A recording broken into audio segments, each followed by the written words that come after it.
requisitos del agua potable existe normativa y esta es la normativa vigente.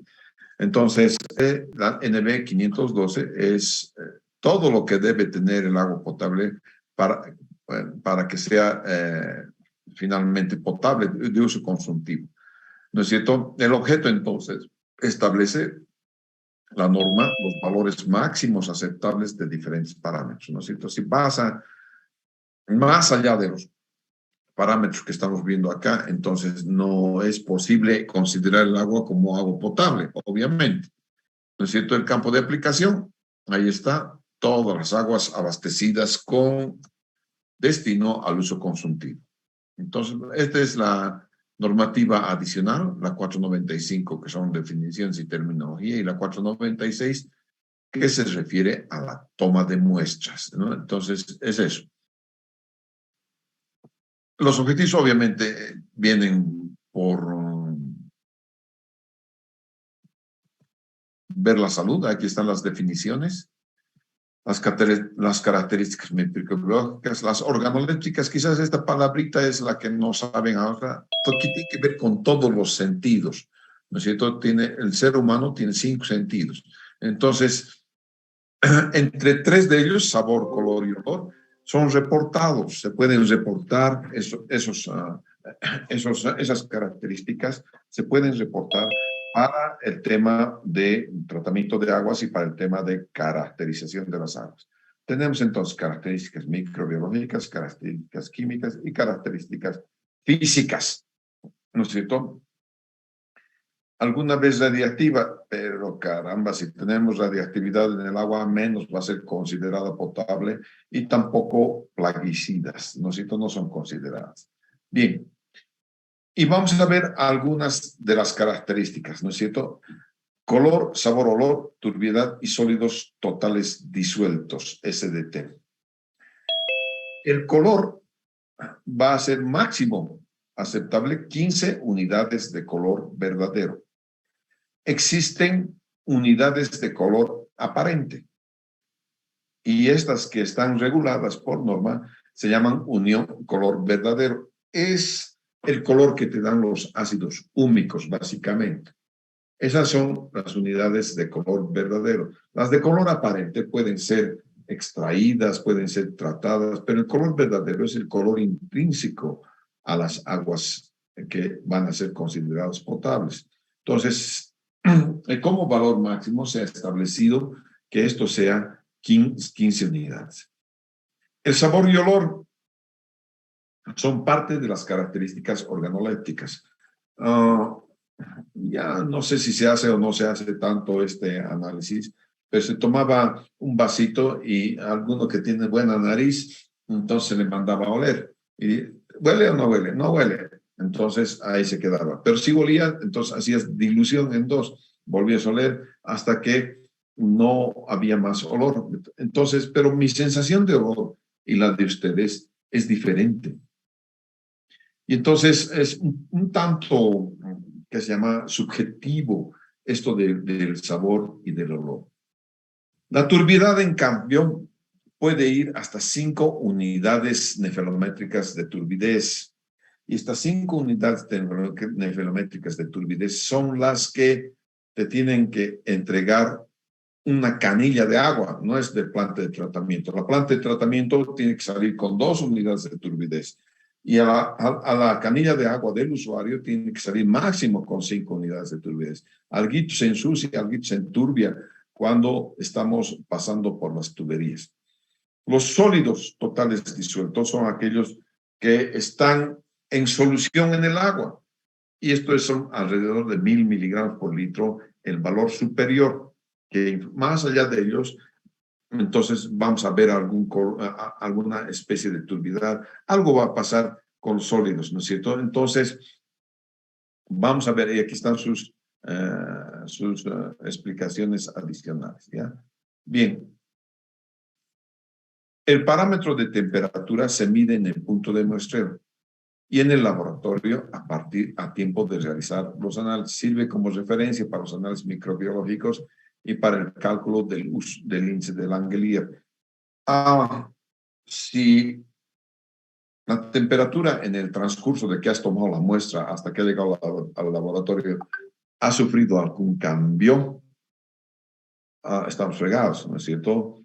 Eso hace que se llaman los microbios puedan crecer mucho más rápido, ¿no es cierto? Y entonces, eso es, ¿ya? Requisitos químicos. Dureza, pH, aluminio, arsénico, amonio, antimonio, bario, boro, cadmio, calcio, cianuro. Para todos ellos tienes un valor máximo. Y vamos a ver después qué significado sanitario tienen algunas de estas unidades. Lo único que estoy queriendo mostrar en esta presentación de la norma NB 512 es de que sí existen valores límite. Algunos de ellos los conocen fácilmente. Por ejemplo, la dureza, 500 miligramos por litro. ¿No es cierto? El pH hasta 9 y el límite inferior 6.5. Entonces, para que el agua sea considerada potable, entonces el límite inferior es 6.5 y el límite superior es 9.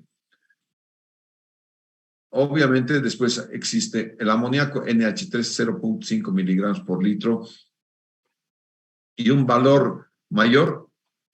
En esto influye en la aceptabilidad por el olor y el sabor, ¿no es cierto? El amoníaco es como el olor a piso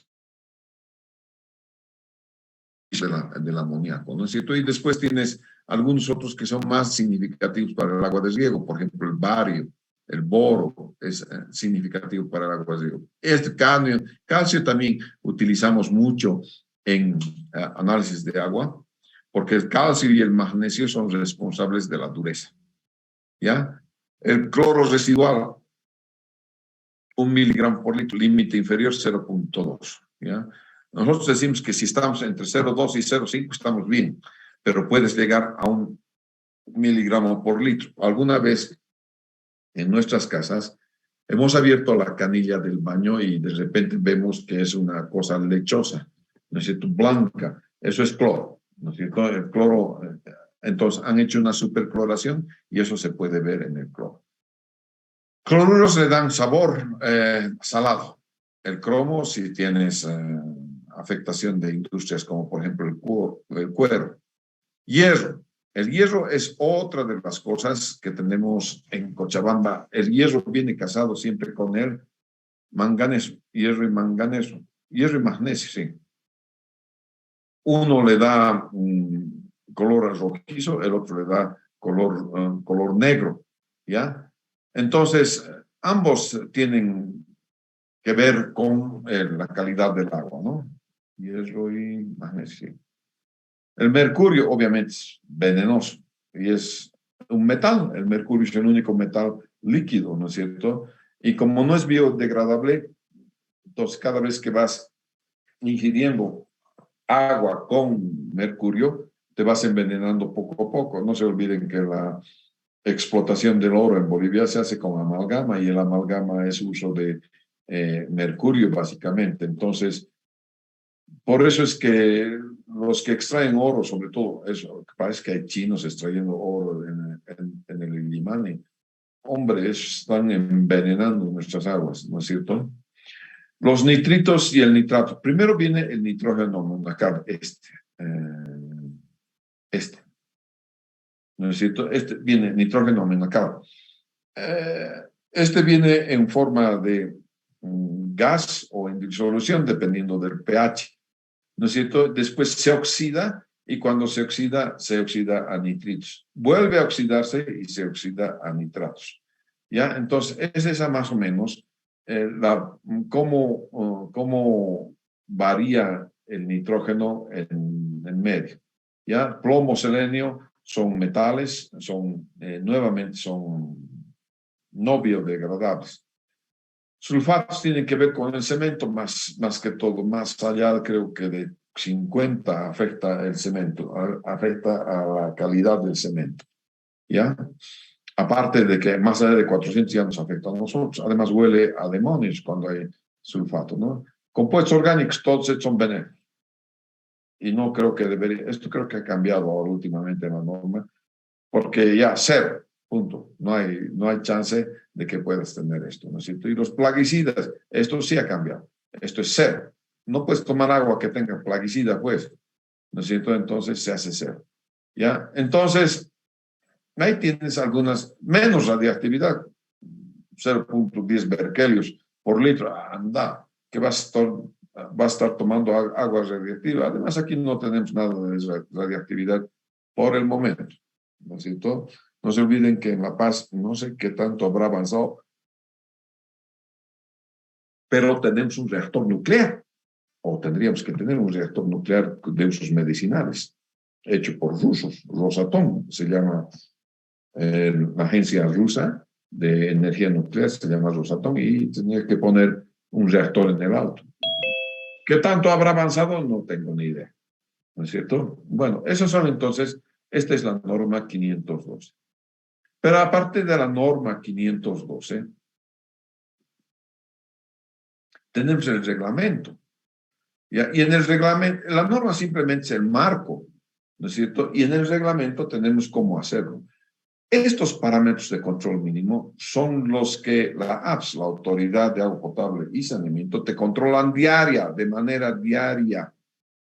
¿Ya? Entonces, diariamente tú tienes que mandar a la APS estos 5 parámetros: pH, conductividad, turbidez, cloro residual y coliformes termotolerantes o termoresistentes. Y tienes que estar dentro de esto. Si no estás dentro de esto, y la multa es fea. ¿Ya? Entonces,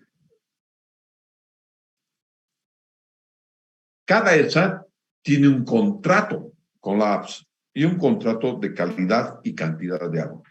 Entonces, de forma diaria, tú tienes que darle a la APS estos 5 parámetros. Y los parámetros de control básico pueden ser en forma mensual, digamos, ¿no es cierto? ¿Cuáles son estos parámetros de control mensual? Color, sólidos totales disueltos, alcalinidad, calcio, cloruros, dureza, hierro, magnesio, manganeso, sodio y sulfatos. ¿De acuerdo? Esos son los parámetros de control básicos. Tenemos parámetros de control complementarios, todos estos, ¿no es cierto? Y los biológicos sobre todo, ¿no es cierto? Estos también te los van a pedir porque no te olvides que dentro de los 5 parámetros básicos están los coliformes termotolerantes, ¿no es cierto? Y si están los termotolerantes, también van a estar los demás coliformes, ¿no es cierto? Y entre ellos, el organismo que hasta ahora seguimos buscando como indicador es la Escherichia coli. ¿Por qué buscamos como indicador la Escherichia coli? Porque es una bacteria que vive en el tracto intestinal de todo animal de sangre caliente, incluyendo el ser humano. De tal manera que cuando tú entras al baño, ¿no es cierto?, le dices adiós a 10 a las 7 de estos amiguitos, por lo tanto son abundantes. Y si es que han podido tolerar los gases que tienes en el estómago, los ácidos gástricos que tienes en el estómago, se supone que las demás bacterias, las que son patógenas, van a ser liquidadas, ¿no es cierto? Entonces, cuando nosotros encontramos coliformes fecales en una muestra, tenemos una sospecha muy grande de que pueda haber un organismo patógeno. En cuestiones de organismos, tenemos los organismos patógenos de los que les he hablado, que son los que causan enfermedades al ser humano, cualquier organismo patógeno. ¿Ya? Y hay otro tipo de organismos, unas bacterias, ¿no es cierto?, que son tolerantes, es decir, el ser humano las tolera. De hecho, por ejemplo, bacterias como las del yogurt, ¿no es cierto? Todos los días alguna persona puede tomar un yogurt y se está tomando una bacteria, ¿no es cierto? Porque el yogurt se hace con bacterias, ¿no es cierto? Entonces, esos son otro tipo de bacterias, ¿de acuerdo? Que no son patógenas. ¿Ya? Entonces tenemos bacterias patógenas y las que no son patógenas. Bien, hay algunos parámetros que son de control especial, son estos parámetros. ¿De acuerdo? Algunas veces vamos a hacer. Es muy raro el laboratorio que, por ejemplo, te haga tolueno, etilbenceno, sileno, radioactividad, acrilamida, bueno, todos los. Muy raro. La universidad sí tiene, pero no el laboratorio de casa, tiene el laboratorio de química, ¿ya? Entonces tienes que tener esto estas cosas. Y aquí está la cantidad mínima de muestras de control mínimo. No se olviden, el control mínimo son los 5 parámetros, de acuerdo a la población abastecida.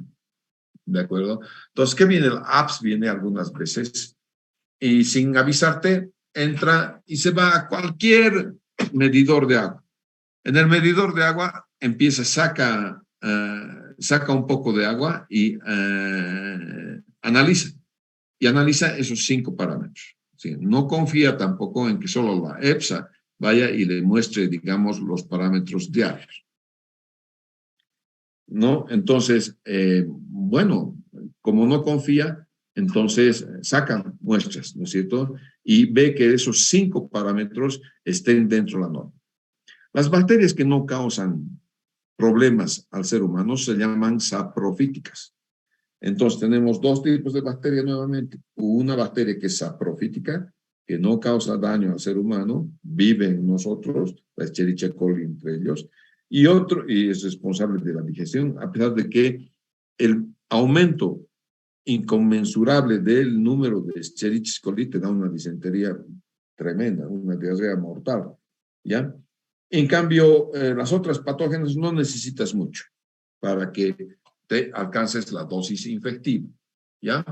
Entonces, se hacen tomas de muestras, aquí está toda la planta, y en la red, 4 que ustedes están viendo, primero haces en la fuente, haces a la salida de la planta, a la salida del tanque, se supone que a la salida del tanque no tienes pues nada de organismos patógenos, has desinfectado, has tratado las aguas, pero en el transcurso puede haberse infectado algo.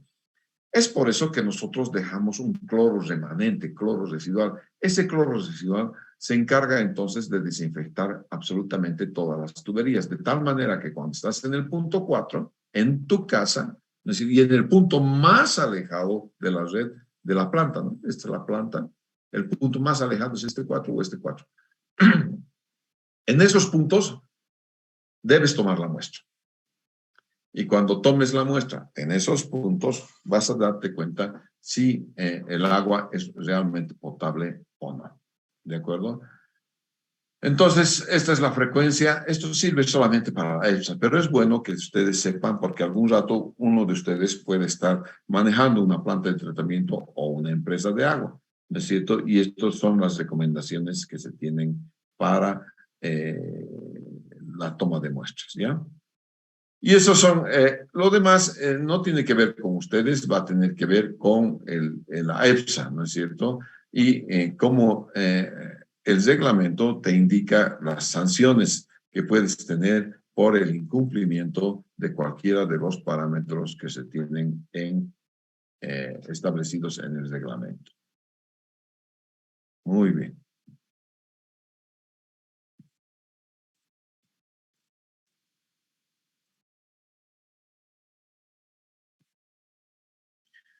Vamos a ver entonces dentro de la química, necesito ahí está el color, el olor, la turbidez, la conductividad y las sustancias flotantes. Aquí ha aumentado sustancias flotantes, pero aquí 1, 2, 3, 4, 5. Estas son las actividades, los normales, ¿no es cierto? Los que voy a hacer de control diario.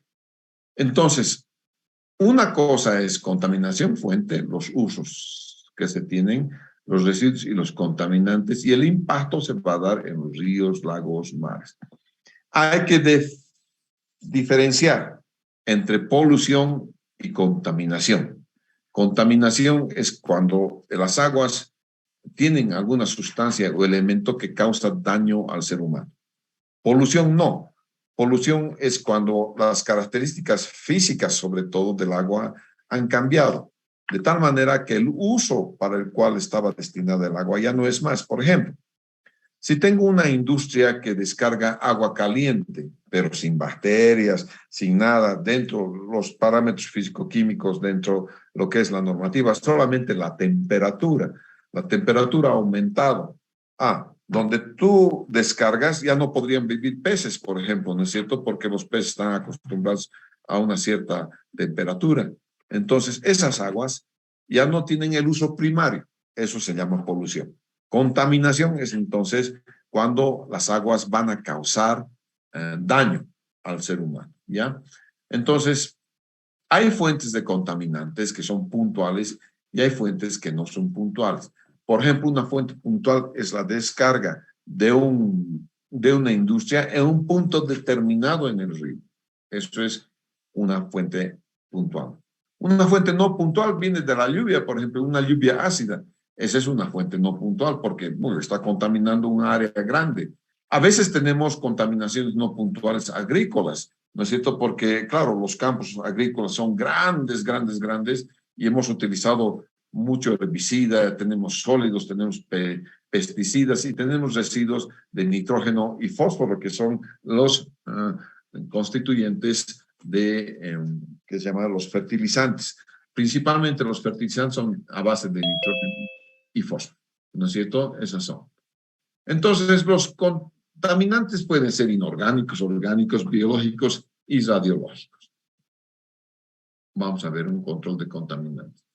Cuando voy a hacer entonces una caracterización de las aguas, voy a querer definir qué parámetros son importantes, ¿no es cierto?, dentro de lo que se requiere para los análisis. Primero hacemos la recolección de información, vamos a definir qué parámetros son requeridos. Ya han visto ustedes que hay unos parámetros que son de control diario, otros de control semanal, otros de control mensual, otros de control muy especial. Seleccionamos el sitio de muestreo. Por ejemplo, estoy haciendo ahora Cotapache y me piden muestreo. Antes de que yo entre, hicieron como 17 puntos de muestreo y el supervisor les ha dicho, no, momentito, no, quiero muestras compuestas. Y yo digo, ¿dónde quieres muestras compuestas? Quiero en las industrias. No, pues no puedo entrar a la industria como Pedro por mi casa. ¿No es cierto? Es como hacer un allanamiento, para eso necesito orden judicial. No un ingeniero que tenga una chamarrita con unas cosas fosforescentes y quieran entrarse a una cosa particular, privada. Eso no puede ser, no te dejan. Entonces, como no te dejan, tienes que hacer muestreo afuera, en algún punto donde tú sospeches de que va a llegar el alcantarillado. Pero ¿qué tan afuera? ¿No es cierto? Porque si es una cuadra, por ejemplo, en el próximo cámara de inspección, puede ya que tengamos, que se hayan juntado otras aguas y entonces algunos químicos tienen reacciones de segundo y tercer orden. Las reacciones de primer orden son las que manejamos los ingenieros sanitarios. Y las reacciones de primer orden tienen que ver solamente con mezclas, no con reacciones de segundo y tercer grado, que ya son sinergias que tienen entre los distintos contaminantes o distintos elementos químicos. Una vez que has seleccionado el sitio de muestreo, ¿qué tipo de muestra va a ser? ¿Simple o compuesta? Acabo de decirles qué tipo de muestra va a ser. Tomas las muestras y vas a ver cómo, de la toma de muestra, tiene que ver cómo es que estás esperando tú la calidad de agua esperada. Eso te va a dar la toma de muestra. Entonces, si por ejemplo tomas la muestra y tiene una burbujita de agua, esa burbujita de agua ya te varía muchas cosas, entre ellos el pH. ¿Ya? Y algunas otras cosas más te va a variar la burbujita, tan solo la burbujita de aire. Después vas a ir al análisis de laboratorio y vas a analizar la información. Y el laboratorio también tiene que tener el aparato y el personal estrictamente entrenado para que los resultados que tú vayas a obtener sean utilizables en el diseño de la planta de tratamiento. Una vez que tú te entregue el laboratorista, ahí viene a tu ojito clínico. Y el ojo clínico te tiene que decir, analizar la información. ¿Qué es lo que el laboratorista te ha dado? El laboratorista simplemente lo que va a hacer es, cumple la norma, no cumple la norma, cumple la norma, pero no te dice cuál es el tratamiento que vas a emplear. Nunca hace, ningún laboratorio hace eso. Entonces te va a entregar nomás unos resultados y te los va a comparar con la normativa vigente. Y te va a decir que cumple o no cumple la normativa vigente. Esa es la labor que tiene el laboratorio, pero nada más. el ingeniero sanitario, que eres tú, una vez que analiza la información, dice, tengo esta calidad de agua en la fuente, ¿no es cierto? Tengo el requisito para que se haga agua potable, en medio tengo que definir entonces qué tipo de tratamiento le voy a dar a las aguas, ¿no es cierto? Para que alcancen ese nivel de potabilidad. Y eso se llama tratamiento de las aguas. Muy bien.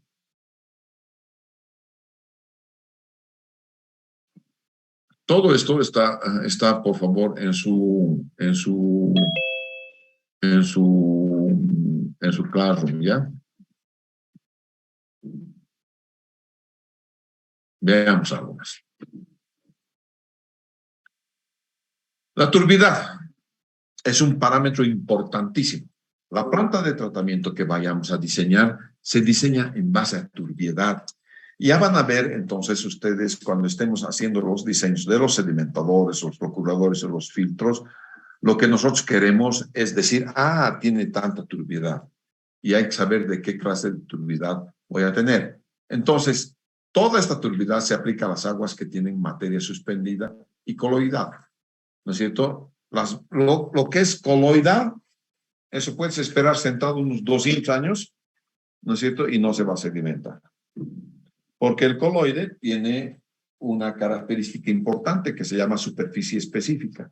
Eso permite entonces que el coloide se mantenga a flote. Por ejemplo, la laguna Angostura, desde que yo era chico hasta este momento, sigue siendo color chicha, ¿no es cierto? Y la laguna Angostura está ahí ¿hace cuántos años? Si alguien piensa que las aguas de la laguna Angostura simplemente las voy a detener y se va a decantar y después voy a tener agua clara, está muy equivocado. Ya tendríamos pues agua clara en la laguna Angostura hace mucho tiempo. Eso no es verdad. Y eso no es verdad porque los coloides actúan. Y el coloide puede ser hasta más chiquito que una bacteria, ¿no es cierto? Así que estamos hablando de un elemento que a veces es muy difícil de removerlo, pero no imposible. Para eso tenemos entonces las herramientas que están dadas por la ingeniería sanitaria para hacer un tratamiento correcto a las aguas y poner una turbidez bastante mejor. Después tienes, ¿cuál es el origen de la turbidez? Todos los óxidos de hierro, zinc, coloides y sólidos suspendidos. Y las arcillas son las que, la mayor parte del tiempo, las arcillas son las que, con el paso del agua, se hacen elementos muy chiquititos, ¿no? Hasta coloides, ¿no es cierto? Son las caolinitas, montmoridonitas, las hilitas, las muscovitas. De estos tengo montones. Entonces, fíjense que los coloides, si su diámetro en milímetros en escala del tamaño es 10 milímetros, es una grava, el área superficial es 3.15 centímetros cuadrados, y claro, una grava es una piedra pequeña. Tú la tiras al agua, 0,3 segundos es el tiempo de sedimentación. Pero las partículas coloidales, fíjense. Y fíjense, la superficie que tienen es del orden de las hectáreas. ¿Y cuántito tengo que esperar para que se sedimente? 63 años. Ya pues, te vas a volver viejo, ¿no es cierto? Si tú haces una planta de tratamiento para la angostura con un simple decantador y esperas que se sedimente, 63 años va a estar teniendo que esperar. No creo que esperes 63 años, ¿verdad? Entonces, es esa una de las funciones. Las unidades de medida son unidades NTU, nefelométricas de turbidez. NTU viene del inglés Nephelometric Turbidity Unit, o unidades nefelométricas de turbidez. Y lo que pasa es que los coloides tienen una propiedad bien interesante. Si le pasas un rayo de luz, la suspensión coloidal lo que hace es, ese rayo de luz lo dispersa. Esa dispersión hace de que una celda, que es una celda, fotogramétrica, o no es es una celda que mide eso, ¿no es cierto? Mide la dispersión de la luz. Y esa celda que mide la dispersión de la luz la conozco como nefelómetro. Tanto más disperse la luz, tanto más turbia es el agua. Y eso es lo que es, esa propiedad de dispersar las aguas se llama efecto Tyndall-Faraday. Esto. ¿Ya? Entonces, es eso. ¿Qué significado sanitario tiene? La turbidez es aspecto básicamente sensorial, ¿no es cierto? Nadie toma agua turbia, pues. Pero además, detrás de los coloides pueden estar las bacterias, ¿no es cierto? Entonces, el tema es estético, en principio. Si me dan agua turbia, tendría que invertir en filtros. Y estas son aguas turbias, por ejemplo, impiden la fotosíntesis. Bueno, tienes estas cosas. El color, como les he dicho, tienes dos tipos de color. Uno es el color verdadero y otro es el color aparente. Y el color verdadero es debido a sustancias en solución en el agua, como les he dicho, ¿no es cierto? Se mide después de retirar la turbiedad, retiramos la turbiedad, ¿no es cierto? Por centrifugación. Y después de retirar todas las partículas que son suspendidas, entonces vamos a ir a ver color, ¿no es cierto? Y vemos con comparación. Hay comparación de colores, se ve, ¿no es cierto? Y esto te da el color real y el color verdadero. El color aparente incluye la turbiedad. O sea que se mide el color debido a sustancias en solución y suspensión. Las sustancias en solución, las sustancias en solución te dan el color verdadero y las sustancias como los coloides, todos te pueden dar entonces, juntos te pueden dar el color aparente. Como les he dicho, es fácil deshacerse del color aparente, no del color verdadero. ¿Ya? El origen son los ácidos húmicos, taninos, lignitas, óxidos de hierro, zinc y manganeso, algas verdiazules, algas verdes, todos esos te dan color. Por ejemplo, en la planta de tratamiento de Calacala, uno de mis problemas ha sido el color. Nosotros hemos hecho toda la prueba de jarras para ver la turbiedad, no el color. Pero cuando se ha inundado el vaso de la presa Misikuni, se ha matado, digamos, un montón de elementos orgánicos, plantitas, lo que fuese que hay en elementos orgánicos. Un cachito, por favor.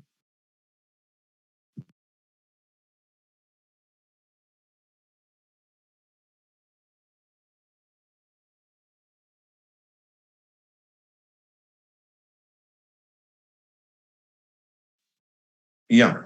Entonces, como les decía, se ha muerto un montón de elementos orgánicos y esos en su decaimiento, en su descomposición, han soltado ácidos úmicos, ¿no es cierto? Y eso le da color. Entonces, al principio tenía unos problemas gigantonones. La gente decía, el ingeniero ha hecho una mal planta de tratamiento, nada de eso. Ahora que ya más o menos está estable, digamos, la presa Misikuni, el color es menor y entonces se están dando cuenta que la planta de tratamiento es la que se requería. Y es que tú no haces una planta de tratamiento para un año, haces para 30 años, ¿no es cierto? Entonces tienes que ver en función del tiempo de cómo están las plantas de tratamiento.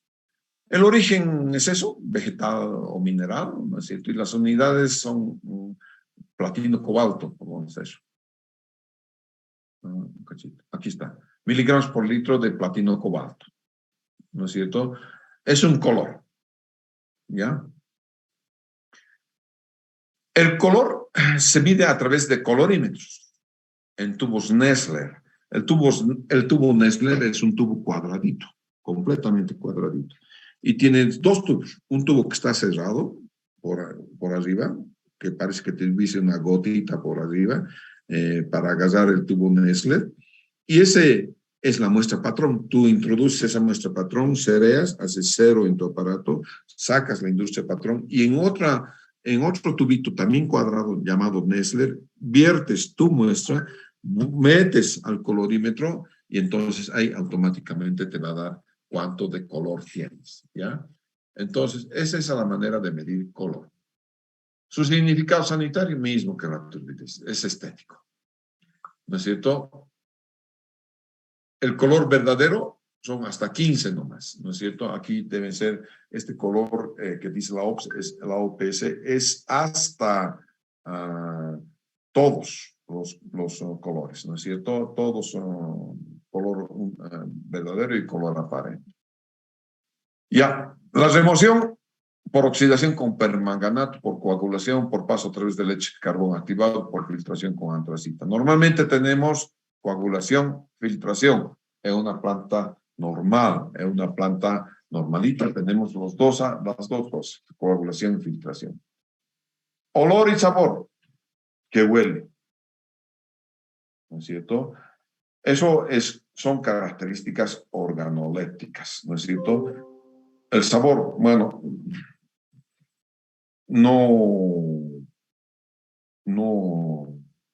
el sabor ya no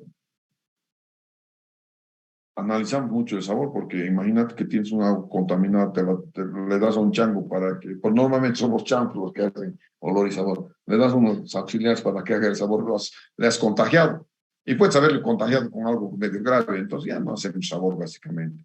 Lo que hacemos es olor y nada más, ¿no es cierto? Porque además, mira, si tienes sulfídrico, huele a huevo podrido, ¿no es cierto? Y obviamente ahí está, si tiene sabor, cloruro de sodio, por ejemplo, ¿no? Pero, a ver, además de los cloruros, puede tener alguna otra cosita más y estás fregado si tiene esa cosita más, ¿no es cierto? Entonces ya no hacemos básicamente sabor, ¿ya? Temperatura es otra de las características estándares, ¿no es cierto? La temperatura es importante a la hora de beber agua, ¿no es cierto? Una cosa es beber agua caliente para tecito, ¿no? Y otra cosa es beber agua natural, refrescante, ¿no es cierto? Entonces, la temperatura es importante, ¿no es cierto? Además, en la actividad biológica. A mayor temperatura son más rápidos los procesos físico-químicos y biológicos. A menor temperatura, por ejemplo, eso afecta a la toma de oxígeno por las aguas. A menor temperatura, el agua agarra más oxígeno, por así decir. ¿No es cierto? Hay mayor dilución del oxígeno del ambiente en el agua cuando es menor la temperatura. Y, por ejemplo, en las alturas viven las truchas, ¿no es cierto? Y las truchas necesitan muchísima oxigenación. Tú no puedes criar truchas aquí en Cochabamba a 2500 por precisamente la temperatura, porque la saturación de oxígeno a esta altura y a esta temperatura es diferente que la saturación de oxígeno a la temperatura de Misicuni, por ejemplo, ahí arriba, y a la altura de Misicuni. Entonces, a esa altura y a esa temperatura, la cantidad de oxígeno que vas a tener es mayor. ¿De acuerdo? Entonces, es eso. Los sólidos. De los sólidos hay toda una familia. Aquí están todos. Todos suman a los sólidos totales. Sólidos totales. Y los que me estaban diciendo la norma de los 5 parámetros son los sólidos disueltos. Estos son los sólidos disueltos.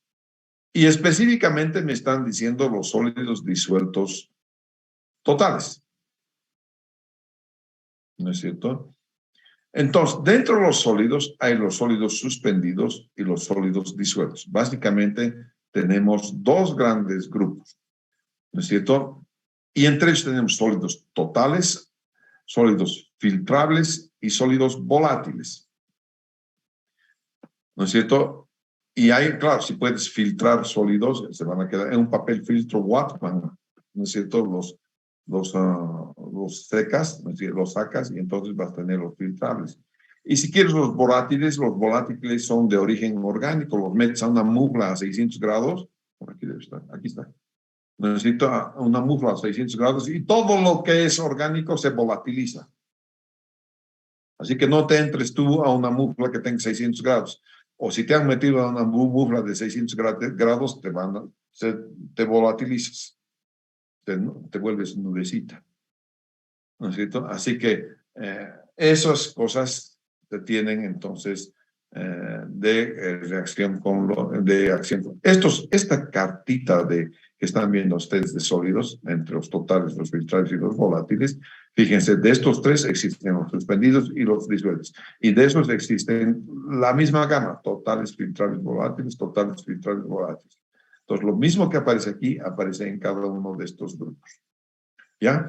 Entonces, por ejemplo, los sólidos totales, ¿no es cierto?, es el residuo de haber secado a 103 grados centígrados. Incluye el material disuelto, este material disuelto y el material suspendido. Esos son los sólidos totales.